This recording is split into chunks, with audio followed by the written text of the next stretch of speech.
Hello, listener. This is Marty V, and I have exciting news. Romance Writers Therapy is now sponsored by Plotter.com. That's Plottr.com. And as you remember from our conversation with Troy Lambert, Plotter is a storyboarding software that makes moving around the pieces of your story in a really color-coded, lovely way, but also very intuitive to use the software. So if you haven't checked out Plotter.com, go do that. Thank you, Plotter, for sponsoring our adorable little podcast, and we're happy to bring you on board.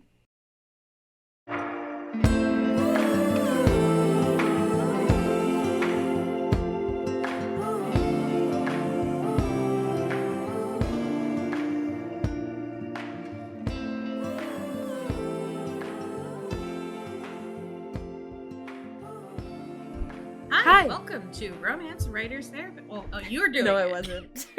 Just messing with you. Okay. You can try again. I can't guarantee I won't mess with you. Oh, okay. Hi, welcome to Romance Writers Therapy. This is Marty V and Kate Pryor. I'm Marty V and that's Kate Pryor. Yes. We should. I was too fast. You couldn't mess with me. No, you did so well. That was the best way to thwart all of my plans. So, yeah. Now I want us to talk really slow, like just really no, mess with the cadence. That's the way to like just immediately turn the podcast. Yeah, people off. are like, I'm done. I hate these bitches. You know, like there was that moment in Zootopia where like the sloth. I'm talking about a movie that's like 10 years. Yeah, old and I've only seen it like while I'm in the room and Jude watches it. So okay. My dad showed me the clip with the sloth at least 10 different times. So and it was like, I know the joke, I know the punchline. I have to sit through this very slow joke. And it just absolutely killed me. I love that your dad loved it so much. Like, not in a funny way. Not in a funny way. Like actual torture. Like, just torture. Just torture. Like, like I'm mad at the animators for including this joke in the movie. So, listener, Jude, I'm going to start calling you by Jude's name, apparently. Okay. Kate and I were trying to figure out when to record tonight or in a couple nights. And I told her that I wanted to record tonight because my nails have to be done. And so I just got excited because I get to start doing my nails. That's what you're excited for. That is what I'm excited Gotcha. for. I mean, I'm sure we're going to have a great conversation. But... Okay. I see what your motives are here. I mean, they look so nice now that I've been painting them during our conversations, though. It's such an improvement to my hands. So Kate, what have you been writing?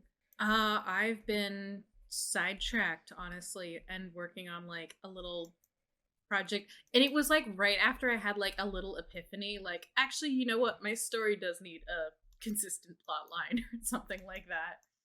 And then I was like, actually, go work on something else. That was like the last thing that you and I talked about, where you were like, I think there needs to be like this sort of change to the story.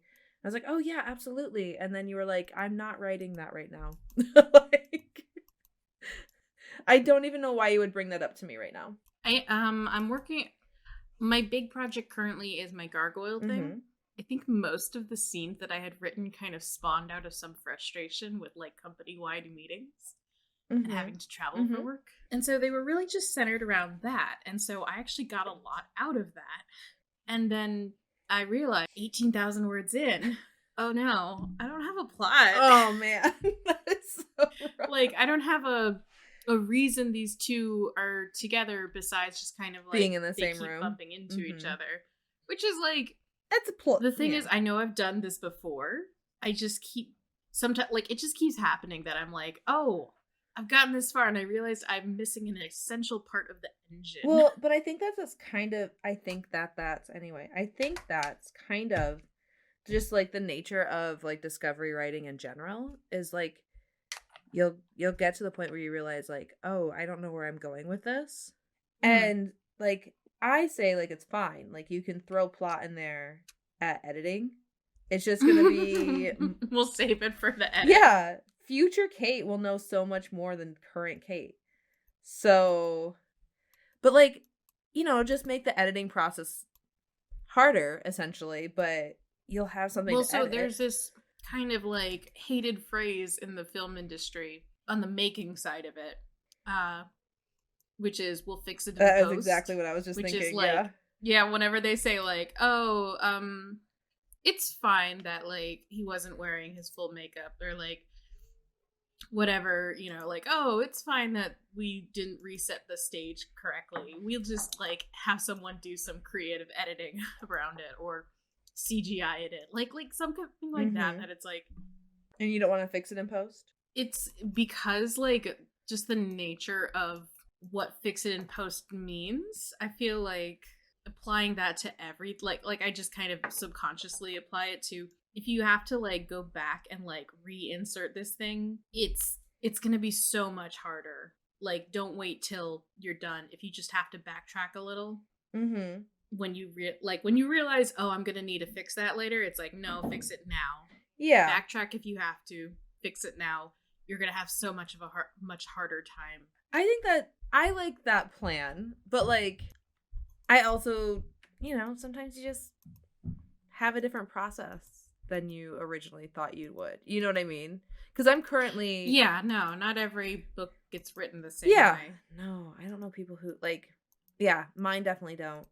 Because, like, I'm currently writing where I have a pretty strong sense of, like, the story arc, but less of a sense of the character arcs. And so I know those are going to be things that I have to go through and add when this draft is done. Like, I just know that, like, I'm not going to question too much right now, because I'm really enjoying writing. I'm really enjoying, like, getting into, like, this setting and stuff like that. And if I fixate on the fact that, like, I don't know these characters' like motivations perfectly right now, then the joy is gonna be taken out of it. Okay. Does that make sense? Yeah, it does. I'm just like, I do think that, you know, you do have to run with something as far as like the sheer joy of it will take you. But I also really hate the process of going back and like splicing a new plot in. See, it's so painstaking, and you have to reread this so many times. You get so lost.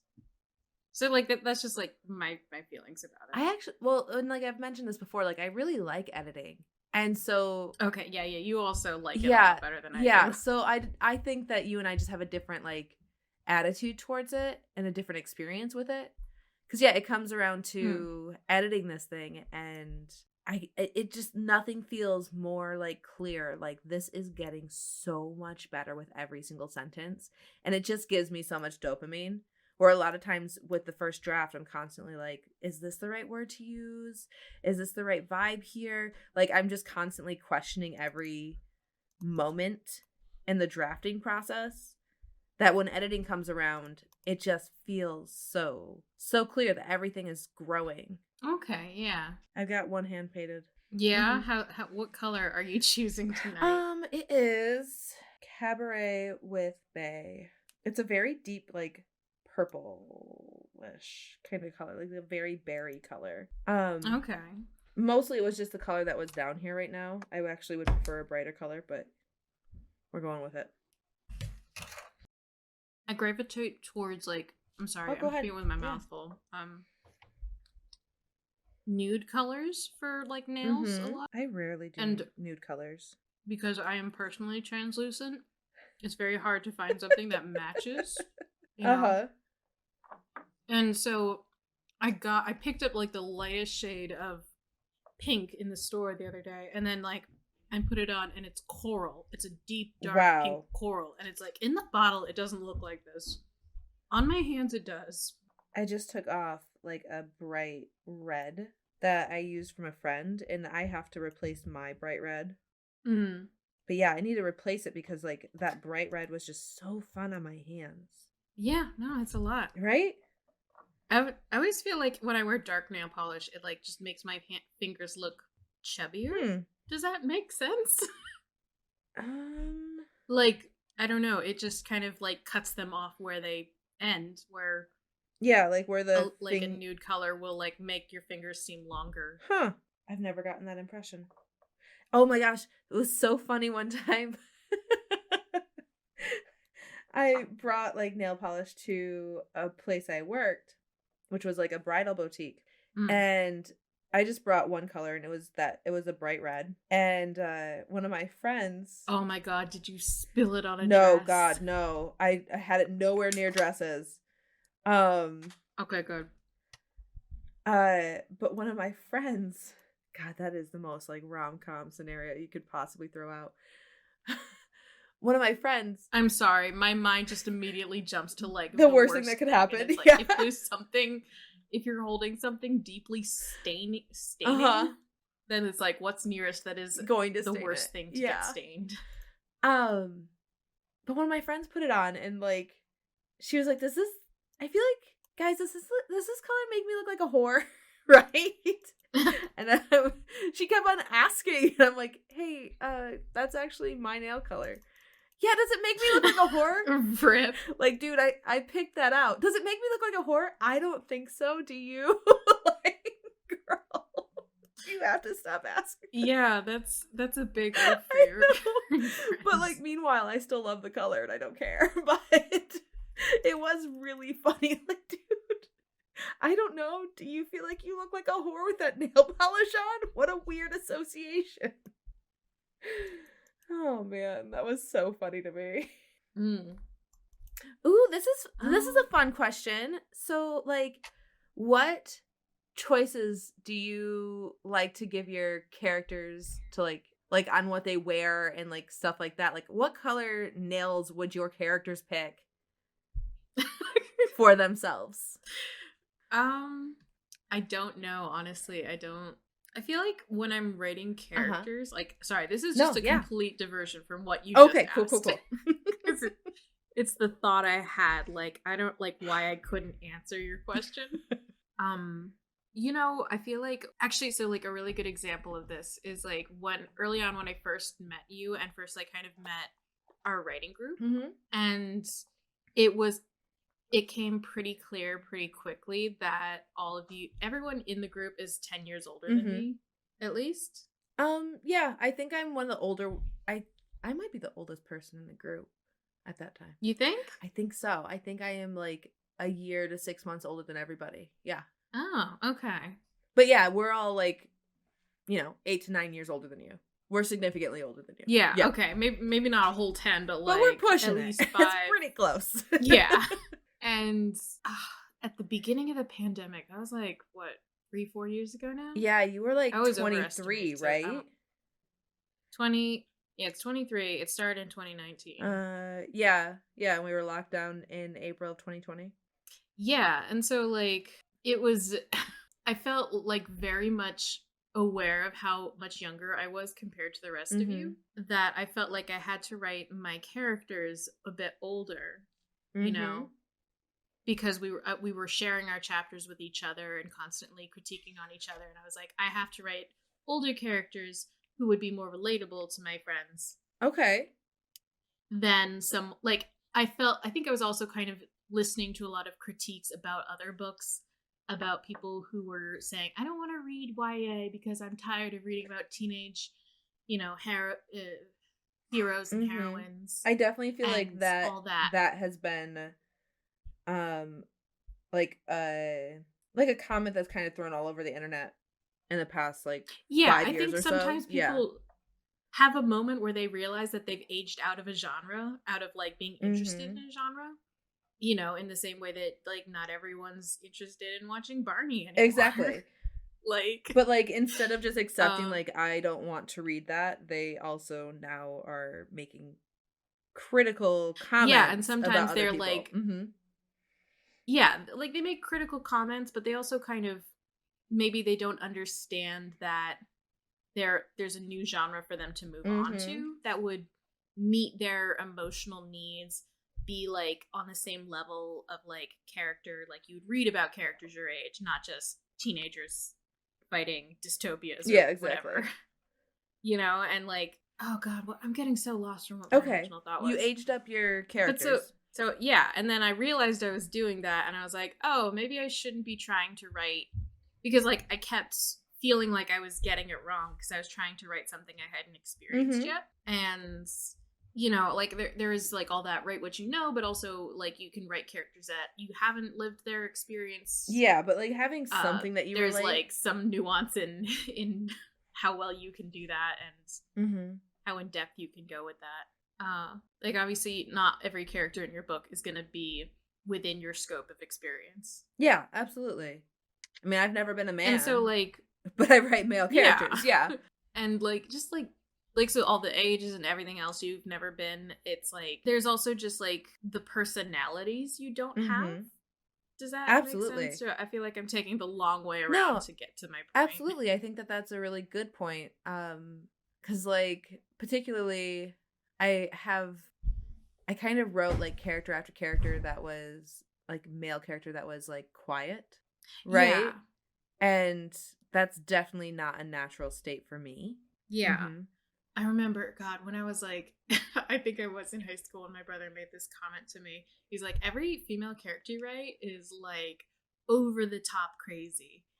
And I was like, yeah, because that's the kind of person I want to write about. And then it was like, you kind of write like the people you want to be, but like, or the people you enjoy the most, like that kind of thing. And then like, I don't know, it's just like the long growth of like, writing characters that you don't necessarily relate to is such a weird thing.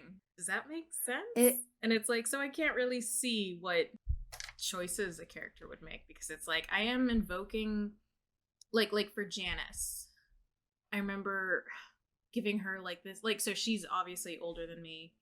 She's meant to have like be kind of jaded and have been at her job for a long time, and I think I gave her kind of for me it was a throwaway line, because it's like maybe I'll come back and write a funnier joke. But I was like, she's gonna spend her weekend with like a bottle of white wine and an HGTV marathon. And I'm sure there's people out there who are like, yeah, relatable. But for like me, it's like I don't particularly enjoy either of those things, but I know there are people who do. But I don't know, so it's kind of like a shot in the dark. Yeah, no, I get that. I personally have been trying to focus more on like what accessories my characters choose, right? Okay. Because I tend to not wear any. A chain wallet, a wallet chain. Yes, exactly, a wallet chain. That's my guy. All across the board. Across the board. But like I have one character I've decided like, okay, he wears a baseball cap. Like he wears a baseball cap all the time. Right? And then another one that like wears contacts during the day, but like when he gets home, he wears his glasses. Right? Like, so I'm trying to like take these little like think of like smaller details that I could bring into my characters a bit more. And it's making me realize like there's one character I'm writing right now that like, yeah, she probably would have her nails painted.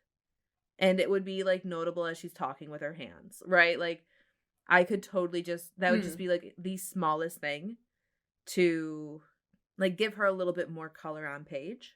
No, I like that. I like, because people do often have a lot of like little accessories about them that, you know, you kind of skip over. Even when you see these people in real life, or you may not even notice someone's wearing contacts. Yeah. I really like that. I think I want to try doing something like just focusing on the little things that they've got on them. Well, and like, is their hair in a ponytail, or could they be using like a Jaws clip? You know what I mean? Yeah. I feel like I run into the kind of defaulting to the visual cue language of like the 80s with movies. 80s movies. You know, if someone's wearing glasses, obviously that they're kind of more studious, quiet and bumbly and like yeah. And like if they've got their hair up in a ponytail, it means they're not very confident in themselves. Oh, because I like, go sporty. Those kinds of things. Oh, you go sporty? Maybe it's definitely like a thing that when I was working, I was an intern, and my boss just kind of said out of nowhere, he was on the phone with someone. And like I was like working right there next to him. I had my hair up in a ponytail, and he just said out of nowhere, you know what they say, when a woman has her hair up, it means she doesn't think well of herself. And I was Wow. like, what? Do they say that? Because I've never heard them say that. And so, like, that just kind of stuck with me. It's like, yeah, I guess I do put my hair up when I don't feel great about myself. Well, because I've heard... and it's just, like, the weirdest thing. Because it's like, yeah, it feels on point, but also, like, it feels weirdly sexist. Oh, it's very sexist, right? Because, like, there's Yeah. no comparison. Like, you know, if a guy doesn't shave his face, he Yeah. doesn't feel well about himself. Like, there's no comparison there. Well, And no, it's I also, think, like- you do see in movies a lot, like, if a guy grows out a beard, it's like, oh, he's not taking care of himself. Yeah, but, like, it's not a throwaway comment like that. Does that make sense? Yeah, no one really makes it. Yeah, you don't see people make comments. But, like, that, also, though. I feel like women have comments like that in our society because we're supposed to value our looks above all else, right? Like, we're supposed Yeah. to find our value in our appearance more than men are. And not to say that, like, you know, societal standards don't affect all of us. They do. But, but like, yeah, no, that feels very misogynistic. I remember hearing once, like, they were doing this stupid, like, it was like a BuzzFeed video or something like that. And they were, like, showing, like, saying, like, hairstyles to men and asking them, like, what do you think of, like, when a woman, like, wears her hair down and curly, right? And, like, so they're asking, you know, 25-year-old men, like, what do you think of this, right? And, like, they were like, what about a low ponytail? And they were like, I just think that it's, like, what they do when they don't know what to do with their hair. And it's like, I think stay in your lane, dude. Right? And, like, in their defense, they were being asked these questions for their opinion, right? But, like, also, like, why are we asking them their opinion of women's hair? If you want to attract a man, cool, great. I understand hair is part of that in a lot of ways, but, like, let's not give them, like, the driver's seat in this situation, right? Like, what do you think of a low ponytail? And it's just like, so now anytime I put my hair in a low ponytail, I'm like, You think I about think that. about it. Yeah. It's just like one of those annoying things that gets stuck in your head. Well, I think, you know, on, like, a level, it is, like, such a simple hairstyle that it does kind of suggest, like no effort goes into this. And But, like, that's its point, right? Like, yeah. like, as a woman with, like, long hair, it to be professional, I have to do something with it typically, right? Like, the option of just going out and being taken for, like, seriously as a professional with my hair in its natural down state is less likely than, like, if I were to throw it back into a nice, sleek, low ponytail, right? Also, I'm not going to mess with it so much when I'm getting my crap done because, you know, I don't just have thousands of tendrils of hair in my face. So, like, it's a dual purpose hairdo here. So, I don't know. Oh, I'm sorry. Apparently it's a snow day for, like, everyone right now. So they're just Really? calling it. Mm-hmm. Oh, I'm so jealous. We've had stupid warm weather here. We are getting an ice storm, like, currently, apparently.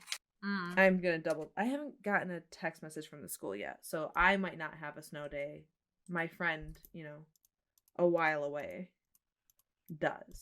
She's also, like, closer to lake effect, right?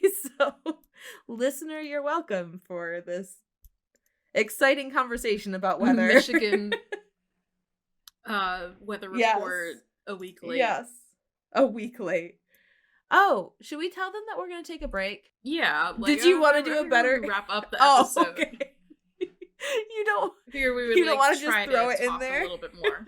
Well, so I feel like we've stumbled onto, like, our topic of when you create a character, how do you create your characters? Because that's something I'm kind of actually bumping into lately.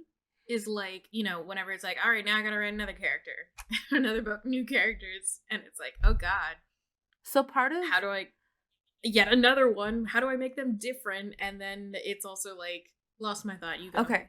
Well, part of, like, what I will consider when I'm creating a character is, like, right now I'm looking at writing series based on, like, a group of people, right?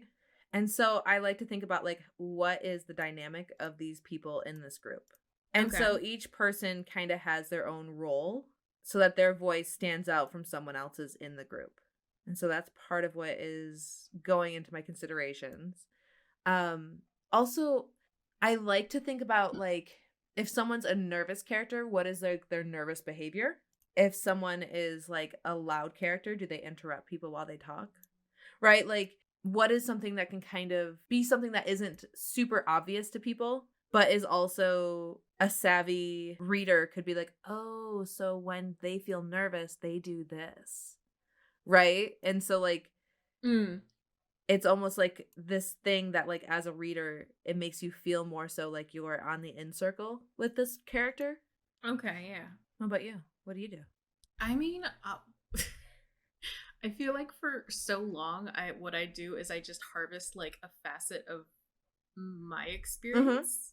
And so that makes the whole having a character who's outside of my experience kind of weird to write.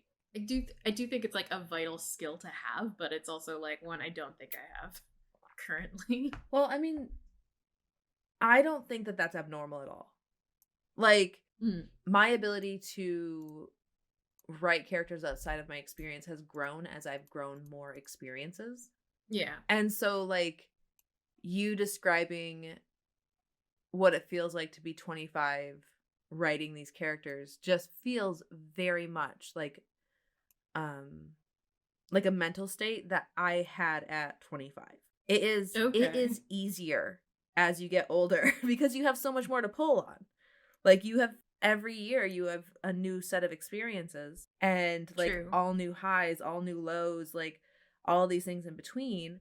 And so, like, I definitely hear and understand what you're saying. And I can just tell you, like, you're doing great for where you're, like, where you're at. You're doing great. But, like, all of these little things are going to get more nuanced for you as you get more experiences too. God, I don't know how much more nuance I can take. No, like that's a little bit of a joke, but also, like, sometimes I sit down and I'm like, is my brain done developing yet? Is it? Are we? You guys, I could be convinced it's not. Yeah, no, it's always like, oh, another new thing. I'm sick of new things. God, I hear ya. I don't know, because, like, a lot of these new things, like, yeah, saying, like, there's new things, and it's a pretty natural state for your brain to be like, that's going to be more input, and that's going to be, like, there's going to be bad things with those new things, but there's a lot of really good things with them, too. And, like, all of these experiences just, you know, one of the great things about being a writer is, like, every experience you have is harvestable. Yeah. There's a lot to be said about, like, harvesting parts of your personality and your traumas and, like, things that, like, it's not the healthiest thing to do. I think if you feel like it's good to, like, talk about things, if you feel you need to, like, process them and get them out, and, like, writing can be a great tool for that. Writing a story can be extremely cathartic in that way. But I think a lot of people more eloquent than I am on this, and, like, with a lot more to say on this topic, have talked about harvesting your traumas. Well, I don't and feeling compelled to, in, like, the, like, just in your people who feel like they're artists, who are, you know, who are artists, who are actors, who are writers, all, like, in that creativity spectrum. I don't necessarily mean, like, you have to harvest your traumas. I just mean, like the way you observe, like, people watching, right? Like, you're sitting there and you're just kind of, like, not able to hear what someone's saying, but you can see, like, the way that they move their hands and, like, all these things. And, like, you're able to, like, piece that into, like, a character without having, like, without seeing how people behave. Like, how do you write how people behave, right? And so, like, I get you, and I don't feel like you're trying to say you have to. I definitely harvest your trauma. I definitely don't. Just, like, I don't advocate that at all. Made me remember things that I've, like, seen people talk about or read people's thoughts on. Like, yeah. Well, and I also think, but, like, that I didn't feel like I could accurately recall what the bulk of that was about, like, the details. Well, and I definitely think that, like, that is part of like, the bill of goods that is sold about writing art, right? About art in general, that it should come from, like, a place of, like, anguish or, like, a personal life experience. Like, I don't need to cry while writing for it to be art. And I don't need it to hurt people in order for it to be important. Right? And Yeah. so like I feel like that just kind of perpetuates that whole like concept of like, you know, the only thing worth ingesting is something that harms you. And like personally, I just Yeah. read a book that I really enjoyed, but like, man, that thing was bananas. And there were a couple things I was listening to it on audio, and like there was a couple things I'm like, I'm just gonna skip ahead a minute. Like I don't need to linger here. I understand the plot point, we're moving on. So yeah, that one was, that one was bananas. So. There was like a TikTok I saw earlier today, I think, and it was not the exact quote, but like the gist of what she ended up saying was that like romance people who are saying all the people who are saying they enjoy reading romance novels nowadays are doing so in like an anti-intellectualist effort. And it was like, I bet that went well. I bet that went well with her, like for her on the internet. Like I'm sure no one came for her at all. I did not stick around to like read the comment section. I was just like, like it's one thing to be like, actually, I like Marvel movies. Yeah. In like yeah, okay, you're allowed to like Marvel movies. I get that they're like most people don't think that they're top grade cinema or whatever, but like there's nothing wrong with enjoying them. No, there's, or maybe there is. I don't know, but like not in a harmful way, really. Like, no. Like you're not gonna hurt a person by enjoying a Marvel movie, and a lot of people are making money off of putting together that work, right? Like how like they're making money putting together this big blockbuster, and does that mean that now they get to go do lighting for a theater piece they feel really like passionate about? Like, you know, like we don't get to decide the merit of someone else's professional choices, right? Yeah.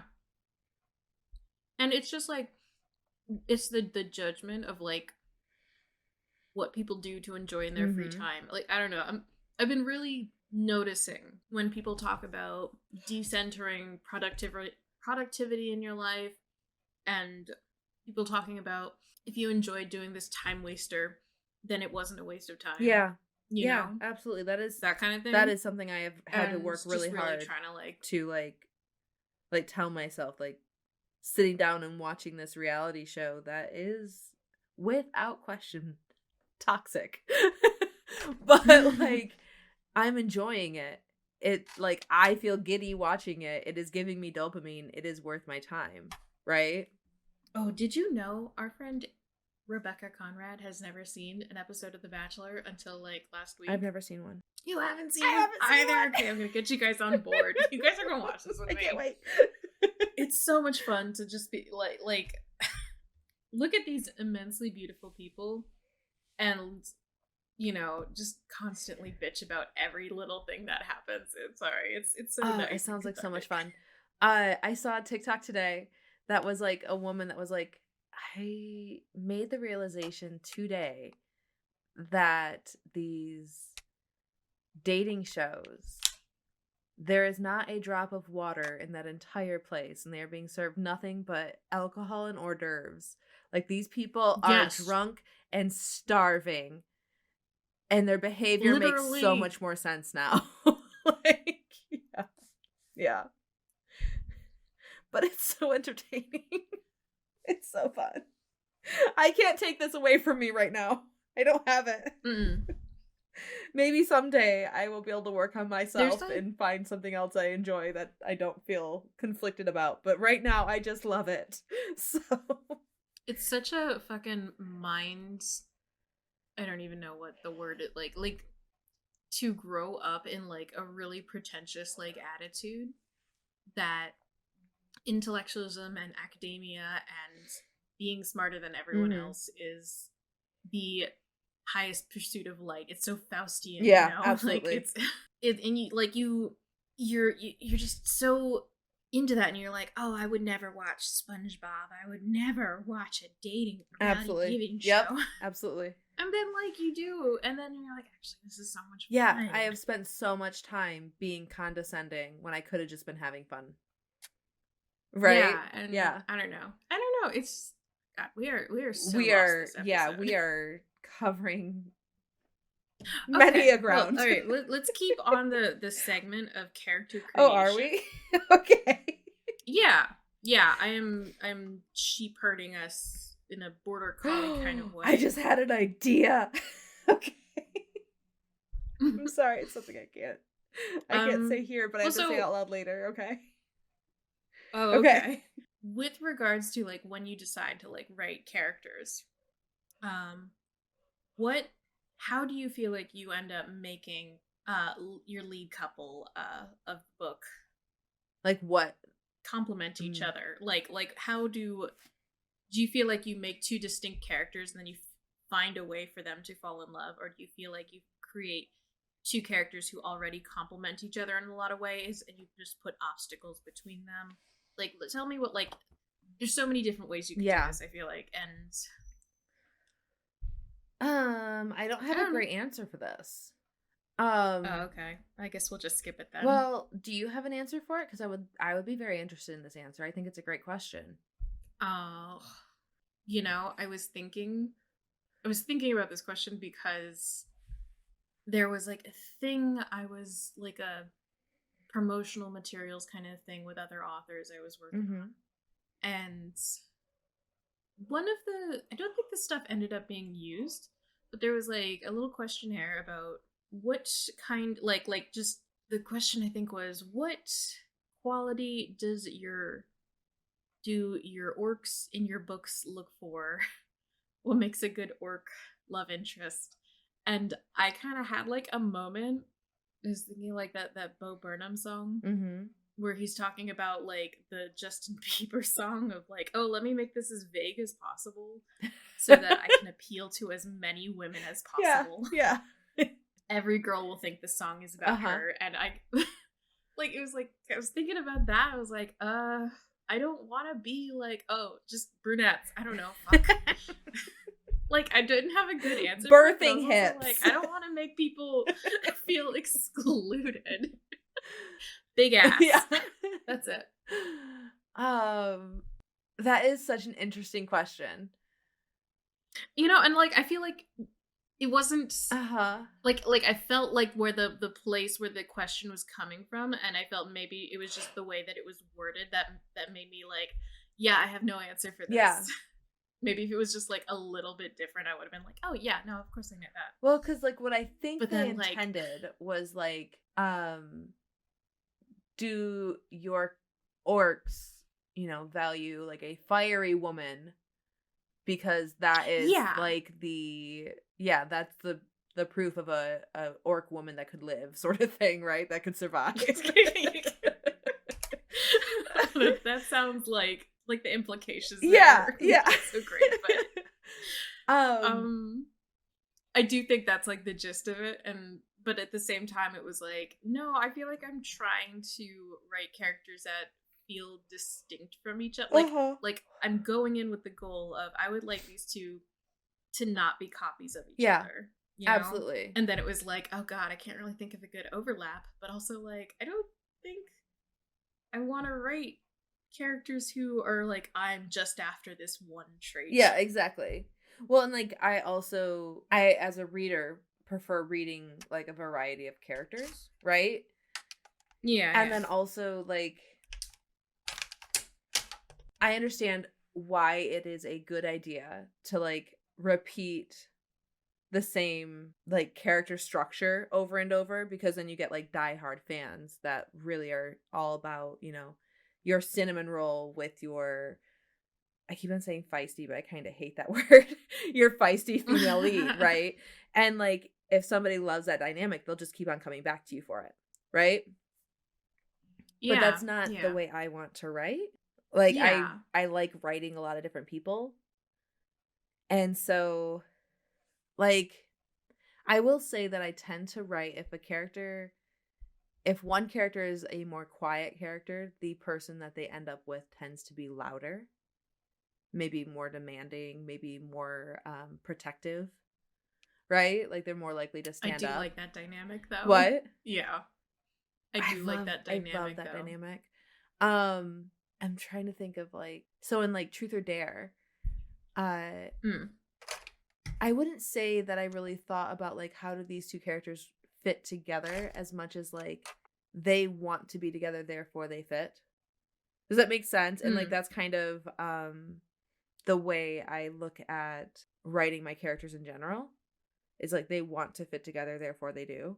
And so like it's not so much about like how they balance each other out typically as much as like it's about like them just getting over the obstacles that are between them. Yeah, and I think there's like kind of a micro trope in either side of Uh-huh. it. I think like God, those like those TikToks that are like, if you like this trope, it means this is your Uh-huh. psychological wound. Uh-huh.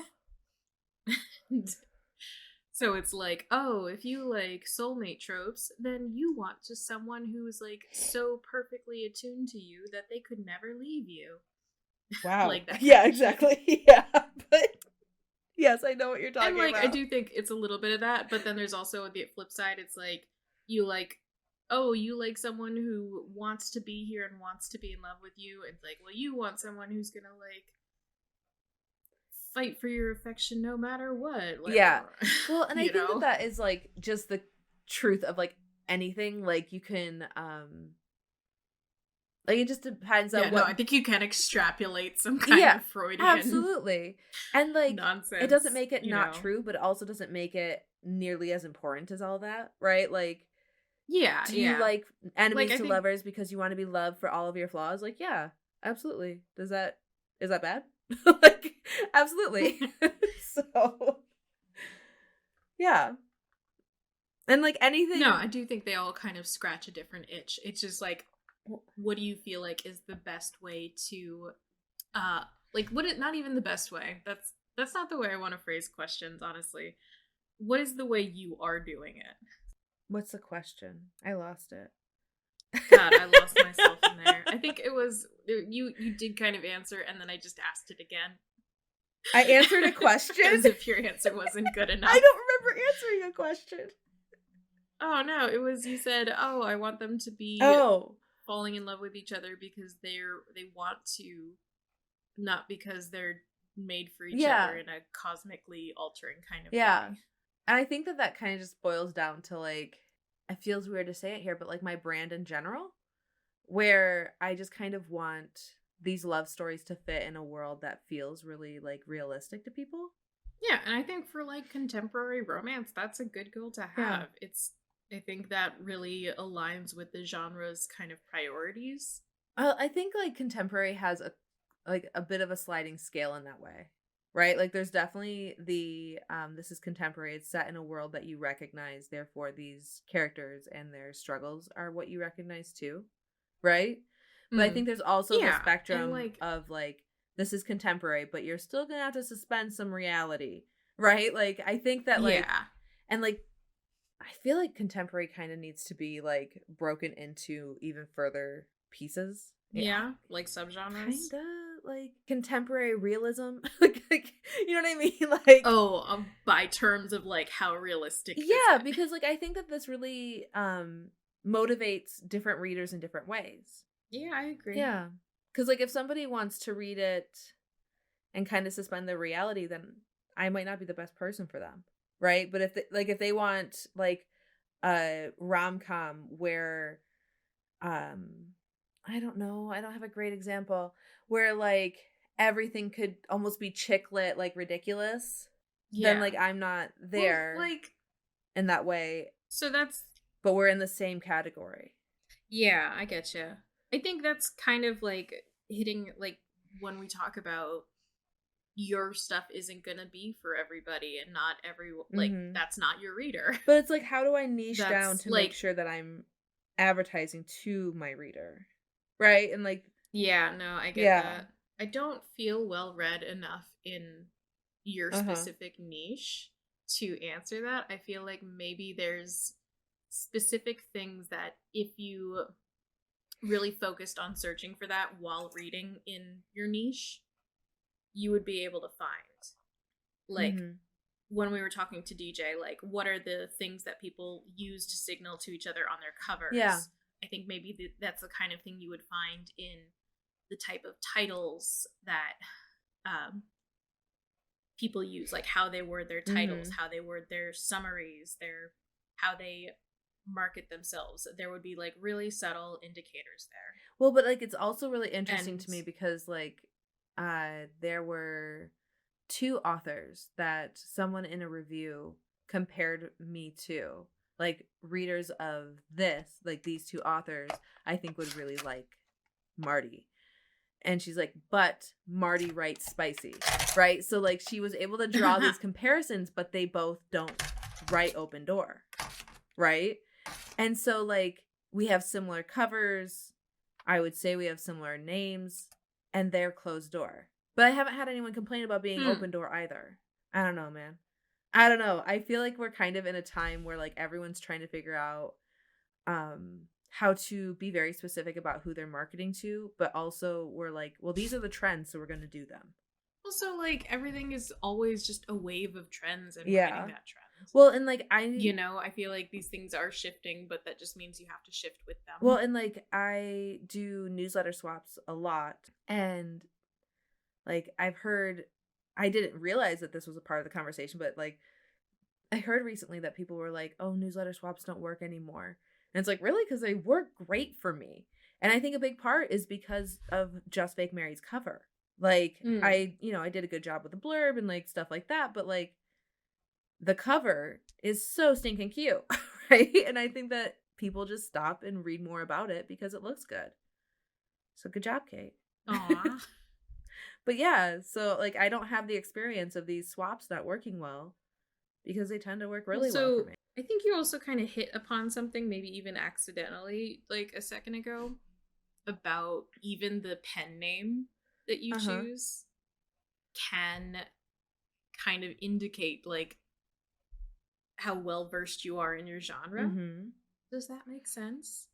Yeah, I think so. Like, and I kind of wonder what the nuances in romance are. I can imagine like if you're historical or Regency writer, having a more flowery sounding pen name would, do better for you than having a kind of more modern pen name sound. But then we say that, and Tessa Dare, I think, has a pretty modern name. Well, so I can see Tessa being used as like a Regency nickname.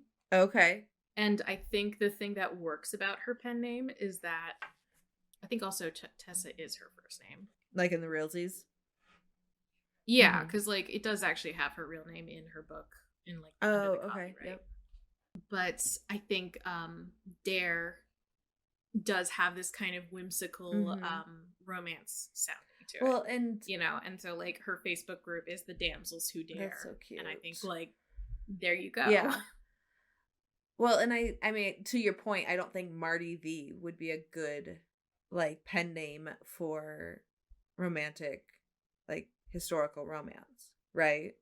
Yeah, and I mean, like, I think I don't know how much within subgenres it works, but like, I just, was thinking, because you said it, I was like, oh yeah, I guess every like neo-Wiccan spiritualist book I've ever looked at has had names like Raven Silverthorn or whatever, or Llewellyn, like get like this and that, and like every like high fantasy book I feel like either has like a guy's name or like 6 initials up front.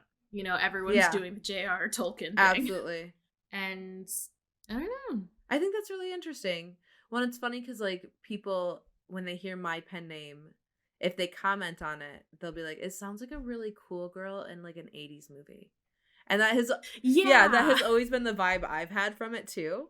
And it's one of the reasons why I like it. Like it just, there is like a certain like character to that pen name. My pen name.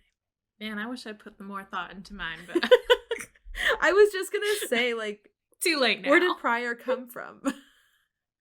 Oh, I can't actually tell you that because it's too stupid. Oh, you need to tell me off the off the recording.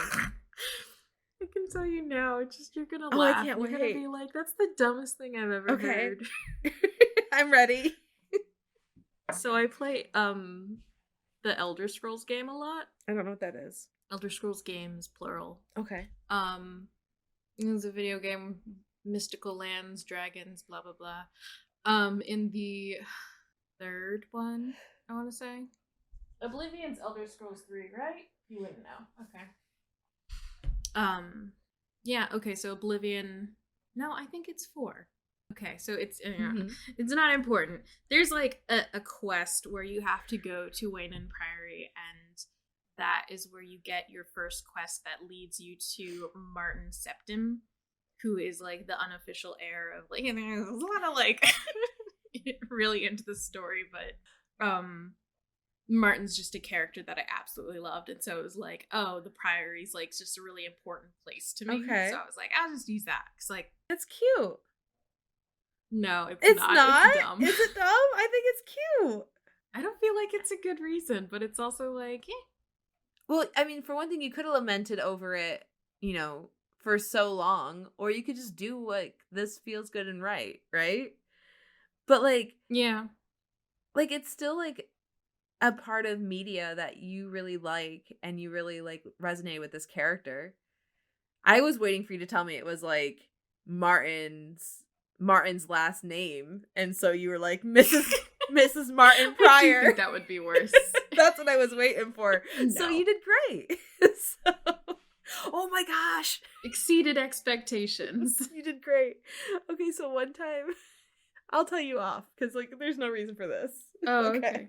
I just made fun of like a 13-year-old at the mall one time. Oh, okay. So, like not distinctly. Keep your stories of bullying children off the podcast. Okay, now I feel like I need to explain it. Okay, so I used to work at Barnes & Noble Cafe, and we would ask like their names, right, to put on the cup. All right, yeah. And then we had to call it out. And someone had like this. Friday night sucked because we'd get like this stream of like children, right? Like people would just drop their kids off at the mall, and then we'd just deal with them for them. And so yeah, like there's these 2 13-year-old girls, and I take the order, I make it, and I look at the cup, and they were just, you know, there was nothing wrong with them. They were just being 13-year-old girls, but I was also just being a like cynical 24-year-old too. So okay. No, I was even younger than that. Anyway, so I go to, and I have a loud voice. I go to call it out, and she's right there. She's right there. She's reaching for the cup, and I just call out, Mrs. Bunting, right? Like it wasn't Bunting, but it was like some other last name. And I just call it out like with my most like theater voice so that like, it projects all the way across the entire store, like guaranteed everyone heard this perfectly. And she's like she's like, thank you, and like runs off, and I'm like, yeah, I think it's funny. Like I think it's funny. You made me call this out. I'm okay with it. Like anyway. Yeah, just mild bullying of a child. That I would call that bullying. It was like she started the game and I one-upped it, is how I feel about it. But like, yeah. It was still distinctly funny. Like, okay, I thought it was hilarious. I couldn't hear the name, so I'm like, Oh, she just like gave me like, you know, she gave the name of like Mrs. and the last name of her crush, sort of thing, right? So like, it was like, let's say like it might have been Styles or something like that. It might have been like, like her celebrity crush last name, right? Yeah. But like she's 13, she's no Mrs.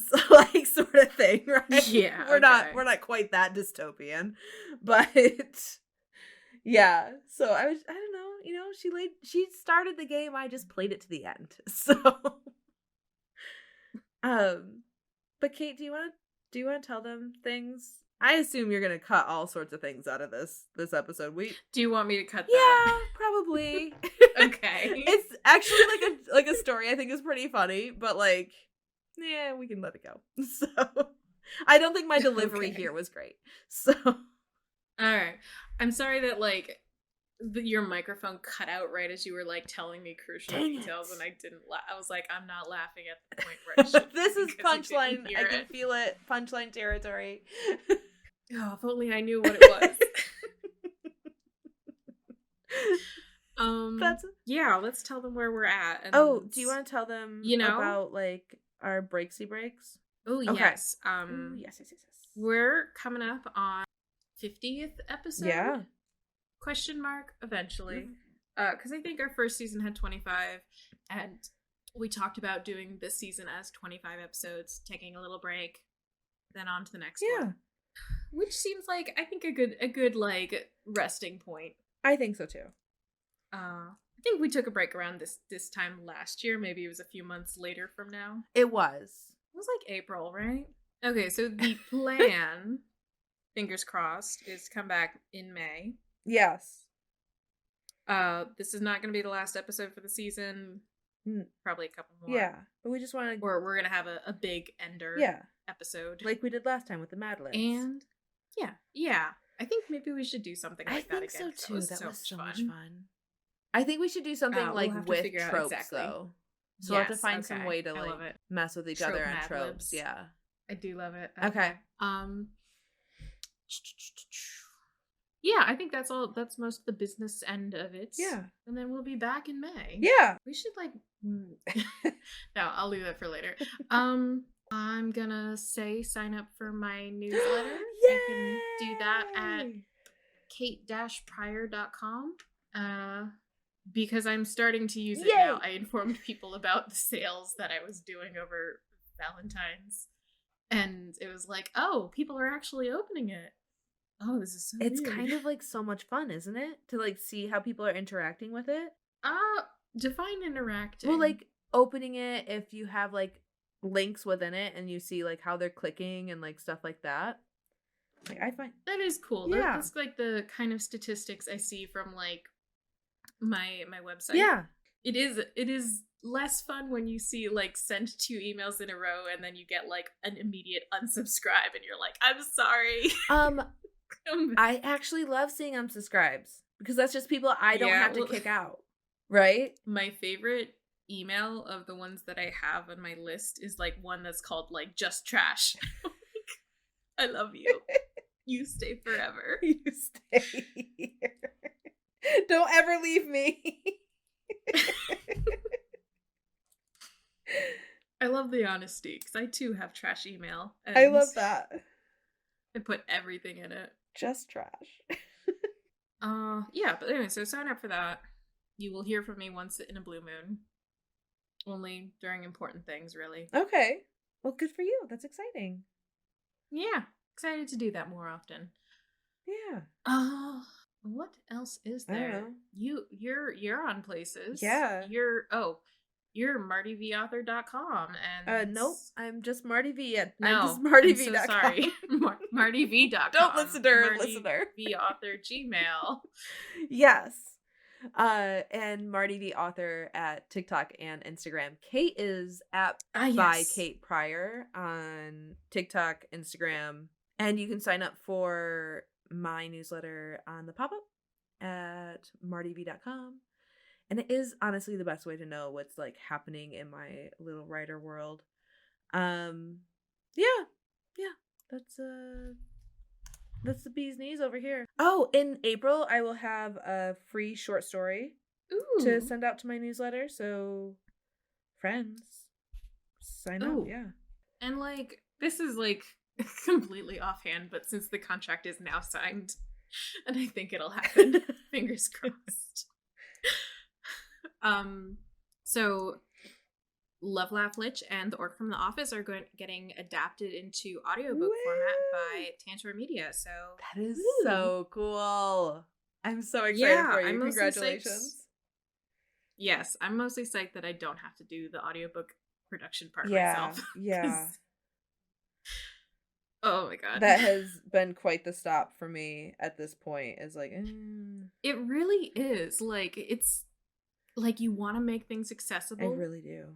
And like I love audiobooks so much same. because like that's like I feel like the primary way I get my reading same. done now. Mm-hmm. And it's just so difficult as an indie author to be part of that, like to be part of that world, because you have to foot the bill of all the production, and then you have to kind of deal with the fact that you're probably not gonna have the reach to make that pay off. Well, it is definitely like, okay, this is a one-time cost, and now this product just exists, right? So you do have, it's a long game, right?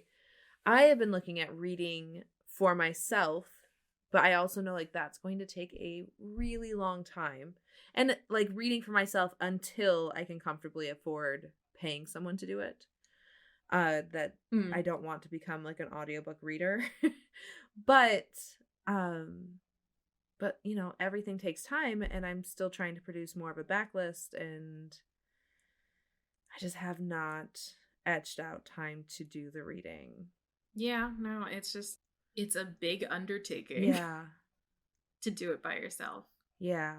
I think it's, in a lot of ways, it's not bigger than the rest of the production of a book, but in many of the things that you can take on, like the many hats you can wear as being an indie author and undertaking the production part of a book for yourself, like covering all those bases, that is like definitely the biggest job, I think. Well, and then like I need the house to be quiet, and I need there's so many different things that like have to come together for this to work. I just haven't. Yeah. I know that like if I do it now, it will be because like it's either time or money, right? And right now I don't want to spend the money.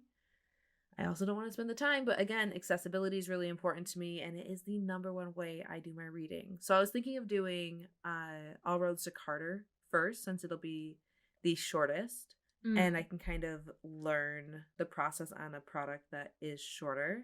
You know, kind of the way that like I suggest people who are having a hard time finishing a project, like start a shorter project because the entire process is shorter. But at the same time, because audiobooks tend to be more expensive, I feel like people are less likely to buy a short book. Yeah, I would price it cheap, really, right? Or I would do it as like just a gift to my newsletter, right? Or like a gift to my Patreon in the future. I might just use it as like essentially a loss leader, but I would also be learning how to do the process on something that takes less time and effort before getting like halfway through a book and being like, I don't know how I'm going to finish this. You know, does it make sense? Yeah. And there's also like I should do these things now while my backlist is short, so I'm not trying to like do these audiobooks with a huge backlist and like working through them. You know what I mean? Like, yeah. Anyway, congratulations, Kate. Thank you. Do you want to give a piece of writing advice? Sometimes you need to stop working on a project for a little while and work on something more fun. I think that's just to like help yourself and enjoy it. I love that. That's great advice.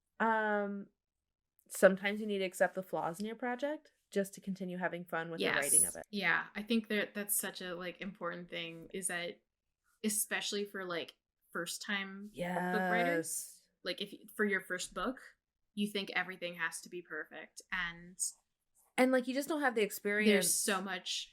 You just don't have the experience of knowing what you can do in editing. Like I used to think that like I'll do my best with this first draft so that I have very little editing to do, because the idea of editing seems so daunting. But now it's like, oh no, I'll just fix it in editing because it's my favorite part to do anyway. Yeah, or like you think that you just keep editing something until like beating it to death, essentially, because no life you want it to be perfect, and you feel like you hate it because you can't get it to be perfect, and you just end up resenting this project when you've been stuck on the first 25% because you just keep on going and reworking it. No, it's okay.